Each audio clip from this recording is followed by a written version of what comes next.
હવે આ શાળા છોડીને જવાનું મન નથી થતું, કારણ કે આ શાળાના શિક્ષકો આપણને શાળા નહીં પરંતુ ઘર જેવો અનુભવ કરાવે છે.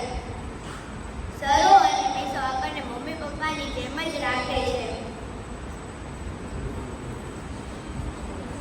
આ શાળામાંથી મને ઘણું બધું શીખવા મળ્યું છે. આ શાળા અને તેમના શિક્ષકો વિશે બોલવા માટે શબ્દ પણ ઓછા પડે છે.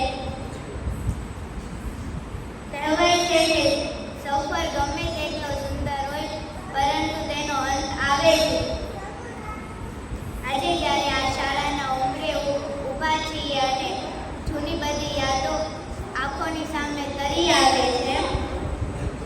રિસેસમાં સાથે નાસ્તો, પરીક્ષાનું ટેન્શન અને મિત્રો સાથેનો મજા. શિક્ષકોનો આભાર કે તેમણે અમને ઘડ્યા છે. મિત્રોનો આભાર કે તેમણે આ સફરને યાદગાર બનાવ્યો છે. આપણે ભલે